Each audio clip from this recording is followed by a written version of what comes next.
Movie के start में हमें कंपनी की सीईओ दिखाई जाती है जो वहाँ पर सब लोगों को बता रही थी। उसने स्पेशल सुपर पिग्स को अलग अलग कंट्रीज में भेज दिया है। इसके बाद इन्हें ये पता चल सकेगा कि सुपर ब्रीडिंग के लिए कौन सी जगह ज्यादा सुटेबल है और फिर 10 साल के बाद एक कंपटीशन होगा जिसमें सुपर एनिमल का अवार्ड दिया जाएगा और उनको भी प्राइज दिया जाएगा जिन्होंने इन एनिमल्स का सबसे अच्छे तरीके से ख्याल रखा है। यानी कि जो भी जानवर सबसे ज्यादा हेल्दी और ग्रो होगा उसको पूरी दुनिया को दिखाया जाएगा। और अब इस बात को 10 साल हो चुके थे। 10 साल के बाद हमें एक लड़की दिखाई जाती है जिसका नाम मीजा था। मीजा साउथ कोरिया के पहाड़ों में रहा करती थी और उसने एक सुपर पिग को अपने साथ रखा हुआ था। अपने इस सुपर पिग का नाम ओक्चा रखा हुआ था। हम देखते हैं कि मीजा ओक्चा के साथ जंगलों में थी और वो वहाँ पर कुछ फ्रूट्स को कलेक्ट कर रही थी। तभी वो ओक्चा को पानी में जाने का कहती है क्योंकि उसको कुछ मछलियाँ चाहिए थी। मीजा के ग्रैंडफादर ने घर पर एक माइक लगाया हुआ था जिससे वो कभी भी मीजा को अनाउंस कर बुला सकते थे। मगर मीजा और ओक्चा तो जंगल में ही सो गए थे। जब उसकी आँख खुलती है तो वो जल्दी से शॉर्टकट लेती है ताकि वो जल्दी से घर पहुंच सके।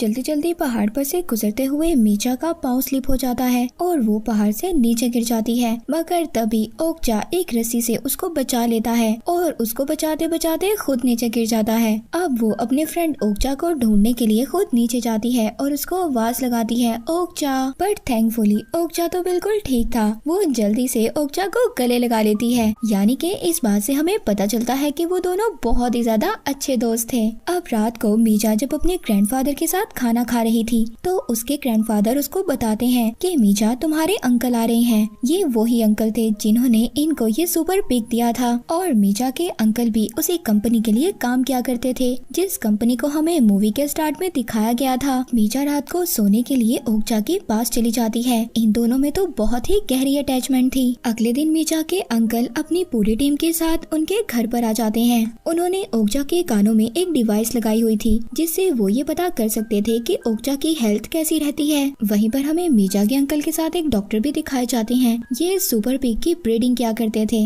अब जब डॉक्टर मीजा के सुपर पिग ओक्चा को देखते हैं तो वो हैरान हो जाते हैं क्योंकि उन्होंने अपनी लाइफ में ऐसा सुपर पिग कभी नहीं देखा था। अब वो एक इंटरव्यू देते हैं, बताते हैं कि हमने आज से 10 साल पहले ऐसे सुपर पिग्स को अलग अलग कंट्रीज में भेजा था और अब तक हमने ओक्चा जैसा सुपर पिग नहीं देखा। अब इसीलिए सुपर एनिमल का खिताब मीजा और उसके ग्रैंडफादर को मिल जाता है। वो डॉक्टर मीजा के ग्रैंडफादर से पूछते हैं कि आपने इस सुपर पिग को कैसे रखा, ये इतना हेल्थी कैसे है। तो ग्रैंडफादर बताते हैं कि हमने इसको खुले पहाड़ों में छोड़ दिया और जो भी कोई नेचर के करीब रहेगा वो तो हेल्थी रहेगा ही। ग्रैंडफादर मीजा को उसके पेरेंट्स की ग्रेव पर लेकर आते हैं। वहाँ पर वो उसको एक गोल्ड का पिग देते हैं। मीजा कहती है कि ग्रैंडफादर आप ये मुझे क्यों दे रहे हैं। तो वो बताते हैं कि फिलहाल ओक्चा तुमसे दूर जा रहा है। मगर मीजा अपने ग्रैंडफादर से कहती है कि हमने तो ओक्चा को खरीद लिया था तो ये लोग ओक्चा को कैसे ले जा सकते हैं। मगर ग्रैंडफादर मीजा को कहते हैं कि मैंने तुमसे झूठ बोला था, ओक्चा हमारा कभी भी नहीं था।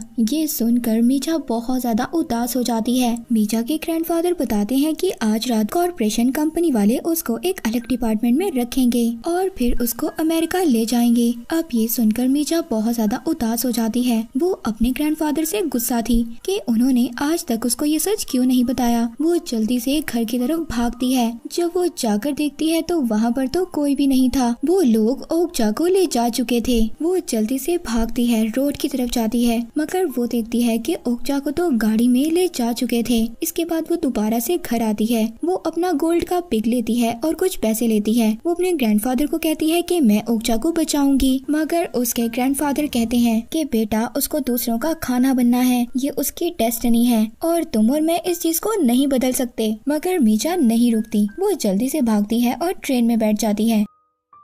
ट्रेन में बैठकर वो उसी कॉर्पोरेशन कंपनी में पहुंच जाती है। वो वहां पहुंचकर रिसेप्शनिस्ट से बात करने की कोशिश करती है मगर रिसेप्शनिस्ट तो उसकी कोई भी बात नहीं सुन रही थी। वो दरवाजा तोड़ती है और ऑफिस के अंदर एंटर हो जाती है। वो वहां ऑफिस में अपने अंकल को ढूंढ रही थी मगर तभी जब वो नीचे देखती है तो ओक्चा को एक ट्रक में लोड किया जा रहा था। उसको वो लोग यहाँ से भेज रहे थे। मगर जब मीजा नीचे आती है तो वो ट्रक तो जा चुका था। मीजा फिर भी हिम्मत नहीं हारती। वो भागती है। वो भागते भागते उस ट्रक के ऊपर चढ़ जाती है। वो बार बार ओक्चा का नाम चिल्ला रही थी, ओक्चा ओक्चा। ओक्चा भी उसकी आवाज सुन लेता है। पर तभी हम वहाँ पर एक और ट्रक को देखते हैं। उस ट्रक में 2 आदमी बैठे हुए थे जिन्होंने मास्क पहना हुआ था। वो उस ट्रक वाले को कहते हैं जिसमें ओक्चा था, सुनो हमारी बात, हम कोई टेररिस्ट या डाकू नहीं है, आप ट्रक को प्लीज रोक दीजिए, हमें आपसे कुछ काम है। मीचा के अंकल जो उस ट्रक में बैठे थे और ट्रक ड्राइवर उन लोगों की बातें सुनकर हैरान थे कि आखिर ये लोग कौन हैं। अब जब ट्रक एक टनल में पहुंचता है, वही आदमी जो मास्क पहनकर बैठे हुए थे वो ओक्चा वाले ट्रक को रोक लेते हैं और ओक्चा को बाहर निकाल लेते हैं। मीचा दूर खड़ी ओक्चा का नाम बुलाती है। ओक्चा जब मीचा को देखता है तो जल्दी से उसकी तरफ जाता है और मीचा को अपने ऊपर बिठाकर वहाँ से भाग जाता है। वो लोग भागते हुए टनल से रोड पर आ गए थे और फिर एक अंडरग्राउंड मॉल में आ जाते हैं। वहीं पर उनका पीछा मास्क पहने हुए लोग भी कर रहे थे। भागते भागते मीचा और ओक्चा की हालत बहुत ज्यादा खराब हो जाती है। पर तभी ब्लैक मास्क पहने हुए आदमी उनको ट्रक में बिठाकर ले जाते हैं। अब वो मीचा को बताते हैं कि वो ALF हैं, यानी कि वो लोग एनिमल लिबरेशन फंड से हैं और वो एनिमल लवर्स हैं। उनका काम है कोई भी जानवर अगर मुसीबत में हो तो उसको बचाने का, इसीलिए उन्होंने ओक्चा को भी बचाया है और 40 साल से उनका ये ग्रुप यही काम कर रहा है और वो लोग गलत लोगों को भी एक्सपोज करते हैं। अब उन्हीं ALF का लीडर मीचा को बताता है कि ओक्चा को वो लोग एक लेबोरेटरी में भेज देंगे और वहाँ ले जाकर उस पर अलग अलग किस्म के एक्सपेरिमेंट किए जाएंगे और फिर उसको बिग कंपटीशन के लिए भेज दिया जाएगा। वो लीडर उसको ये भी बताता है कि उस लैब में ओक्चा जैसे और भी एनिमल्स बनाए गए थे और उस लैब तक पहुंचना आसान काम नहीं है, इसीलिए उन लोगों को ओक्चा के कान में एक डिवाइस लगानी होगी, जिसके बाद ओक्चा को वो लोग उस लैब में भेज देंगे ताकि वो लोग जब भी ओक्चा पर कोई एक्सपेरिमेंट करें तो वो लोग उसको रिकॉर्ड कर सकें और पूरी दुनिया को दिखा सकें। मगर उनकी कंपनी का ये प्रिंसिपल था कि अगर मीचा ना बोल देगी तो वो कभी भी ओक्चा को उस लैब में नहीं भेजेंगे। अब यहाँ पर मीचा कहती है कि वो पहाड़ों में दोबारा से ओक्चा के साथ जाना चाहती है, मगर जो उस कंपनी के लीडर का साथी था वो झूठ बोल देता है कि मीचा कह रही है हाँ वो इस एक्सपेरिमेंट के लिए तैयार है। और अब वो लोग ओक्चा के कानों में डिवाइस लगा देते हैं, खुद पानी में कूद जाते हैं मीचा और ओक्चा को वहीं पर छोड़कर। वहाँ पर पुलिस आ जाती है। अब इन सब की वजह से उस कॉर्पोरेशन की बहुत ज्यादा बदनामी हो चुकी थी कि कैसे कॉर्पोरेशन वाले एक बच्ची और उसके दोस्त को अलग कर रहे हैं। ये सब देखकर कंपनी की CEO एक प्लान करती है, जो हमारा कंपटीशन होने वाला है हम इस कंपटीशन में मीचा और ओक्चा को दोनों को मिला देंगे, जिससे हमारी कंपनी की बदनामी भी नहीं होगी और दुनिया के सामने उनकी कंपनी का नाम बिल्कुल ठीक हो जाएगा। फिर हम आसानी से अपना काम निकाल सकते हैं। इसके बाद मीचा के जो अंकल थे जो इस कंपनी में काम क्या करते थे, वो मीचा को अपने साथ न्यूयॉर्क लेकर जा रहे थे। कंपनी के कहने पर मीडिया वाले उनकी बहुत ज्यादा पिक्चर्स ले रहे थे ताकि वो ये शो करवा सकें वो मीचा और ओक्चा को ले जाकर मिला सकें। प्लेन में मीचा इंग्लिश की बुक भी पढ़ती है ताकि उसको थोड़ी सी इंग्लिश आ सके।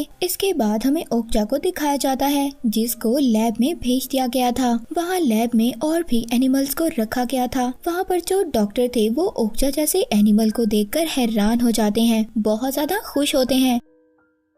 वहाँ पर दूसरी तरफ ALF कंपनी के जो लोग थे उन्होंने भी रिकॉर्डिंग करना स्टार्ट कर दी थी। वहाँ पर लैब में डॉक्टर ओक्चा को ऑपरेट करवाते हैं। ये सब कुछ जब ALF कंपनी के लोग देख रहे थे तो तभी उनके ग्रुप मेंबर में से एक ग्रुप मेंबर के मीचा तो कभी भी इस एक्सपेरिमेंट के लिए तैयार हुई ही नहीं थी, मैंने तो आप लोगों से झूठ बोला था। अब जो इस कंपनी का लीडर था वो अपने उस ग्रुप मेंबर को मारता है और जो लीडर था वो उसको काम से बाहर निकाल देता है क्योंकि ऐसे लिए गए डिसीजंस उनकी कंपनी के अगेंस्ट थे। वहीं पर लैब में डॉक्टर ओक्चा के मीट को निकालते हैं ताकि वो सबको टेस्ट करवा सकें। सब लोग उसके मीट को खाकर बहुत ज्यादा हैरान थे कि जितना वो हेल्दी था उतना ही टेस्टी भी। उधर मीचा को फोर्स किया जा रहा था कि जल्दी से रेडी हो जाओ। तभी उसके रूम में उसी कंपनी का हेड आता है जो उसकी हेल्प कर रहे थे। वो बताता है कि उसने और उसके सभी साथियों ने प्लान कर लिया है। मीचा तुम फिक्र नहीं करो, हम तुम्हें और तुम्हारे फ्रेंड ओक्चा को बचा लेंगे और इस कॉर्पोरेशन को एक्सपोज भी कर देंगे क्योंकि उनके पास लैब के सारे एक्सपेरिमेंट्स की रिकॉर्डिंग आ चुकी है।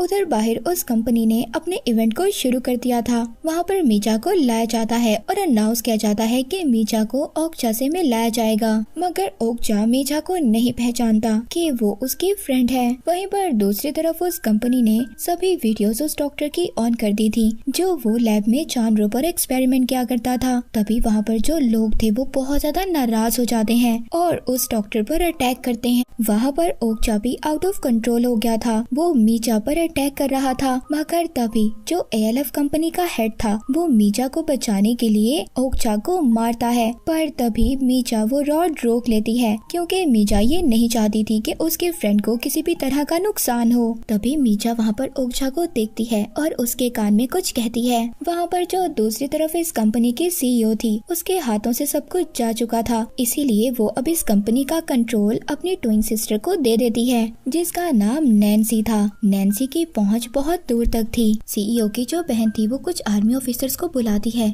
और ALF के लोगों को पकड़ने के लिए भेज देती है। वो सभी लोग मीचा और ओकचा को लेकर अपने ट्रक की तरफ भाग रहे थे, पर वो ऑफिसर्स एक एक कर सबको पकड़ रहे थे। ऐसा लग रहा था कि अब मीचा और उस कंपनी का लीडर भी पकड़ा जाएगा। पर तभी वहाँ पर वो ग्रुप मेंबर जिसने मीचा के बारे में झूठ बोला था कि वो ओकचा के एक्सपेरिमेंट के लिए मान गई है, वो वहाँ पर गाड़ी ले आता है। मीचा और अपने लीडर को बचा लेता है। उधर जो नई CEO नैन्सी थी, उसने अपनी बहन के सभी एक्सपेरिमेंट्स को बंद करवा दिया था और उस लैब को भी। उसके बाद उसने सभी एनिमल्स के स्लॉटर का ऑर्डर दे दिया था, यानी कि हर अब सुपर पिग को काट कर खाने के लिए बेच दिया जाएगा। उधर मीचा रात को इस कॉर्पोरेशन की फैसिलिटी में जाती है, जहाँ पर हजारों की तादाद में पिग्स को रखा गया था। वहाँ पर मीचा अपने ओकचा को ढूंढ रही थी और मीचा के साथ ALF कंपनी का हेड भी था। तभी मीचा की नजर पड़ती है। ओकचा को भी स्लॉटर के लिए ले जाया जा रहा था। वो अंदर जाकर जब देखती है तो सुपर पिग्स के मीट को प्रोसेस किया जा रहा था। तभी वहाँ पर उसको ओकचा भी नजर आ जाता है। एक आदमी ओकचा को मार नहीं वाला था, लेकिन मीचा अपनी और ओकचा की उस आदमी को पिक्चर दिखाती है और वो उससे रिक्वेस्ट कर रही थी कि प्लीज ओकचा को मत मारो। तभी वहाँ पर नैन्सी और उसके सिक्योरिटी गार्ड्स भी आ गए थे। सिक्योरिटी गार्ड्स आते ही सार ALF कंपनी के हेड और उसके साथी को पकड़ लेते हैं कि प्लीज मुझे और ओकचा को जाने दो। तभी नैन्सी गुस्से में बोलती है कि वो मेरी प्रॉपर्टी है और ये सब कुछ एक बिजनेस है और कुछ भी नहीं। इनका मीट मार्केट में डिमांड पर है, इसमें मैं क्या करूं? इनकी जिंदगी की कीमत हमारे लिए सिर्फ पैसा है। वहाँ पर ALF कंपनी का हेड भी नैन्सी से रिक्वेस्ट कर रहा था कि प्लीज ओकचा और मीचा को मिलने दो, उन्हें जाने दो। बट नैन्सी ओकचा को मारने का ऑर्डर दे चुकी थी। तभी मीचा कहती है कि रुक जाओ। वो नैन्सी को वही गोल्ड का पिग ऑफर करती है जो उसके ग्रैंडफादर ने उसको दिया था। और जब नैन्सी उस गोल्ड के पिग को देखती है तो हैरान हो जाती है। अब वो मीचा के साथ एक डील कर लेती है। वो अपनी सेक्रेटरी से कहती है कि इन लोगों को सेफली इनके गांव में छोड़ आओ। मीचा और ओकचा को फैसिलिटी से बाहर लाया जाता है। तभी दो पिग्स किसी न किसी तरह अपने एक बेबी को ओकचा के पास भेज देते हैं। उनकी आंखें ये कह रही थी कि प्लीज हमारे बच्चे को बचा लो, हम दोनों तो मारे जाएंगे, प्लीज हमारे बच्चे को अपने साथ ले जाओ। ओकचा ये देखकर उस बच्चे को अपने मुंह में छुपा लेता है। इसी तरह टाइम गुजर जाता है। हम कुछ टाइम के बाद देखते हैं